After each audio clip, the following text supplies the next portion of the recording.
పాత పెళ్ళాన్ని తీసుకురండి, కొత్త పెళ్ళాన్ని తీసుకెళ్ళండి. వీడెవడో మంచి ఆఫర్ పెట్టాడు. మీకెన్నిసార్లు చెప్పాలి చదివేటప్పుడు కళ్ళజోడు పెట్టుకోమని? అది పెళ్ళాం కాదు, పళ్ళెం. పాత పళ్ళెం తీసుకురండి, కొత్త పళ్ళెం తీసుకెళ్ళండి. కాదు, ఓ విషయం చెప్పు. నిన్ను ఎవరైనా ఫోర్స్ చేసిరా నన్ను పెళ్లి చేసుకోమని? లేదే, నేనే సూసైడ్ చేసుకున్నా. ఏంది? ఏంటి బాబన్న, ఇంకోసారి అన్న? లేదే, నేనే సూసైడ్ చేసుకున్నా అంటున్నా. నేను ఇంకా పోను అంతే. నీకు రోజు అలవాటు అయిపోతుంది. రోజు మాత్రం రోజు ఇంటికి వచ్చేస్తున్నావు. ఇప్పుడు ఏమైందనా? ఆ ఇంట్లో మనమన్నా మన ఫ్యామిలీ అన్నా లెక్క లేకుండా పోతుంది వాళ్ళకి. ఏమన్నారు? మొన్న వాళ్ళ నాన్న చనిపోతే చుట్టాలను పిలుచుకుని గ్రాండ్ గా తద్దినం చేసుకున్నారు. మా నాన్న కూడా తద్దినం చేయాల్సింది అన్న, తప్ప? బంగారం, నువ్వు ఉదయాన్నే డబ్బులు ఇచ్చి 24 క్యారెట్ నెక్లెస్ తీసుకురమ్మన్నావు, కానీ నాకు అది నచ్చలేదురా బంగారం. అందుకే నీకోసం ప్రేమగా 22 క్యారెట్ నెక్లెస్ తీసుకొచ్చాను రా బంగారం. దానికే కోపం నా మీద? నీకు నచ్చకపోతే చెప్పు, ఇప్పుడే రిటర్న్ ఇచ్చి డబ్బులు తీసుకొచ్చేస్తా. నాన్నగారు కొంచెం డబ్బులు కావాలండి బుక్స్ తీసుకోవడానికి. ఎంత? 3000. ఎంత మారిపోయావురా? నీ ఫ్రెండ్స్ తో కలిసి తాగడానికి నీకు 3000 కావాల్సి వచ్చింది కదా? సిగ్గు లేదంటారా నీకు 3000 అడగడానికి? నాన్న మరేమో మాట్లాడుకో, వెళ్ళి మీ అమ్మని అడిగి తీసుకో. అమ్మా డబ్బులు కావాలమ్మా బుక్స్ కి. ఎంత? 6000 అంట. డబ్బులు అడిగేటప్పుడు నన్ను కూడా దృష్టిలో పెట్టుకుని అడగాలి.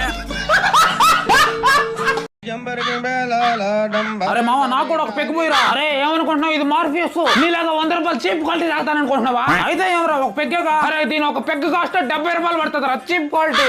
సరే అయితే దాన్ని చేత్తో ఒకటి ముట్టుకోకుండా తాగేస్తా. 10 రూపాయలు పందెం పెట్టుకుందామా? కానీ అమ్మో, చేత్తో ముట్టుకోకుండా తాగలేకపోయాను. ఇద్దరు నీ 10 రూపాయలు. ఇంకో పెగ్గు కూడా పోయి మనం ట్రై చేస్తా. అభి మజా ఆయేగా నా భిడో.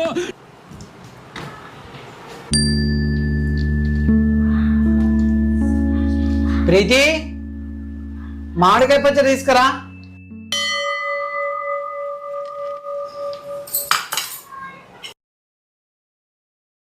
కూర ఉండగా మామిడికాయ పచ్చడి అడిగినంటే కూరల్లో దమ్ము లేనట్టు.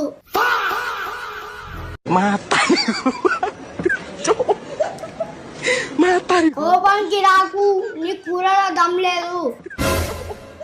ఈ ముచ్చట నీ చెప్పడానికి జ్ఞానం దమ్ లేదు. ఎందుకురా పొద్దుగాల నేనే దొరికినా మీకు? ఎందుకురా బాయ్? కంగ్రాట్స్ అయ్యా, మీ వైఫ్ ప్రెగ్నెంట్. ఈ రిపోర్ట్లే మారిపోయినట్టున్నాయి. దుబాయ్కి వెళ్ళి 4 ఏళ్ళు నుండి నిన్ననే వచ్చాను. అంతలోకి వచ్చేస్తుందా ప్రెగ్నెన్సీ? ఓ, నీకు కథ చెప్తా, వింటావా? కథలంటే నాకు ప్రాణం. చెప్పండి. ఒక రోజు రాజు అడవికి వేటకెళ్ళాడు. జింకకు బాణం ఎక్కుబెట్టి సరిగ్గా వదిలే టయానికి వేరే బాణం వచ్చి జింకకు తగిలింది. అక్కడ ఏం జరిగిందో తెలుసా నీకు? ఆ మాత్రం కూడా బుర్రలేదా నాకు? వేరే వాడు వచ్చి బాణం వేస్తుంటాడు.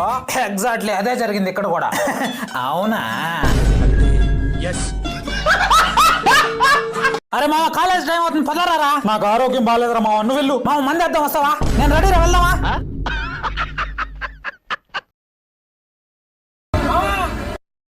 ఏంట్రా మామ తాగుతున్నావు?